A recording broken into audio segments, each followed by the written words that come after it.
Something huge is happening right now in the world of finance. We're talking about a massive reordering of the entire global system, maybe the biggest shift we've seen since the end of World War II. It's a total rewrite of the rules that have controlled money, power, and wealth for the last 80 years. For most of our lives, the world has played by a pretty clear set of rules. The US dollar was king, American power was pretty much undisputed, and globalization meant we could get anything from anywhere. And hey, those rules gave us decades of growth. But right now, well, those rules are starting to break. So, what is this great financial reset, really? What does it actually mean when the fundamental trust, the very glue holding the global economy together, starts to crack? That's the big question we're going to tackle in this explainer. All right, so here's our game plan. First, we'll get a handle on why this reset is happening right now. Then, we'll look at the cracks showing up in the dollar's armor. After that, we'll follow the money and see where trillions of dollars are moving. We'll even explore the wild card in all of this, artificial intelligence, and how it's speeding everything up. And finally, we'll piece it all together to look at the new map for global investment. Okay, let's jump right into part one. A financial reset is here. Now, the most important thing to get is that what's happening isn't some random, chaotic event. It's actually part of a huge, pretty predictable cycle that tends to happen about once every 100 years or so. The famed investor Ray Dalio, he calls this the big cycle. He studied like 500 years of history and found that these massive shifts always, and I mean always, follow a similar pattern. And a key part of that pattern, a giant migration of capital. Money starts fleeing from financial things, like stocks and bonds, and rushes into real, physical assets. And that leads us perfectly into our second point. The dollar's dominance is cracking. The real reason it's cracking boils down to one simple, powerful word: trust. The trust that your money is your money, period. And that trust is eroding. So how did we get to this point? Well, back in 1944, the dollar was tied to gold, which made it solid as a rock for the global economy. Then in 71, that gold connection was cut, but the dollar stayed on top, this time backed by pure trust in the US system. But in 2022, something happened that shook that trust to its core. With just the click of a button, 300 times billion dollars of Russia's central bank reserves were frozen. Now, regardless of how you feel about the politics, that action sent an absolute shockwave around the world. Why? Because every other country, whether they were an ally or a rival, suddenly had this light bulb moment. Wait, our dollar reserves aren't totally safe. They can be turned off. And what was the reaction? You don't have to look far. Just look at China. Over the last decade or so, they have quietly but very deliberately sold off more than half of their U.S. government debt.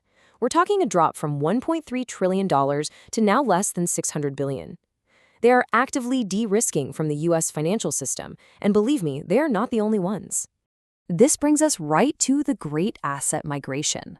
So if all this capital is getting nervous and leaving the traditional dollar system, the big question is, where is it going? Well, the answer seems to be a huge shift away from paper and into physical. Let's just take a quick snapshot from the year 2000. This was basically peak confidence in the dollar system, right? You can see central banks held 3 times more US bonds than they did physical gold. That was just normal.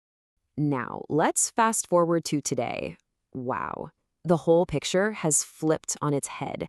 For the first time in almost 3 decades, the world's central banks now hold more of their reserves in physical gold than they do in US bonds. I mean, this is a quiet but absolutely monumental shift.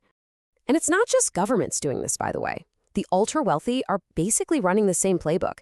They are physically taking their gold out of the banking system and moving it into private, secure vaults in places like Singapore, countries that are seen as neutral. They're seeking safety outside the control of any one government.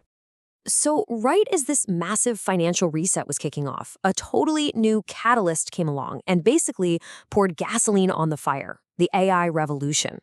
But its biggest impact isn't what you might think. See, the internet revolution was clean, right? It was a revolution of bits, all software and code. The AI revolution, on the other hand, it's a revolution of atoms. It is turning out to be the most physically resource-hungry technological leap in all of human history. It needs immense amounts of real, tangible stuff: power, metals, and water. I mean, just look at the sheer scale of the physical construction. A decade ago, the US was spending about $2 billion a year on data centers. This year, It's $35 billion. And by 2035, that's expected to hit $60 billion every single year. The rate at which we're building this physical foundation for AI is just mind-blowing. And what does all that infrastructure need? Well, it needs insane amounts of energy. A single data center can use as much power as a small city. It needs tons and tons of copper for wiring. It needs silver for solar panels to generate that power. It needs tin for the solder on every single microchip.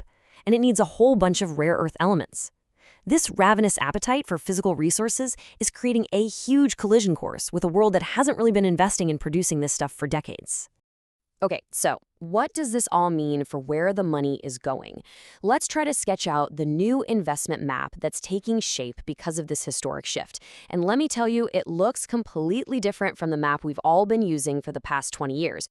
You can really think of the flow of capital here in three distinct layers. First, money runs to gold and other hard assets. It's a flight to safety that's already well underway.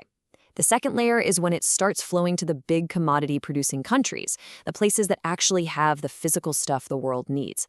And third, it flows down to the specific companies that do the actual digging and building, the miners and the infrastructure businesses. And here's why that third layer is so powerful. It's because of a concept called all-in sustaining cost. Let me explain. Let's say it cost a miner $1,200 to get 1 ounce of gold out of the ground. If gold is selling for $2,000, their profit is $800. Simple enough. But if the price of gold doubles to $4,000, their profit doesn't just double. No way. Their cost is still $1,200, so their profit explodes to $2,800. It grows exponentially. So let's pull all this together. We're living through a once-in-a-century financial reset. It's being driven by a breakdown in trust and supercharged by a resource-hungry tech revolution. There's a massive wealth transfer happening right now, from paper assets to physical ones. The entire map of global wealth is literally being redrawn as we speak. The only real question left is, where will you be on it?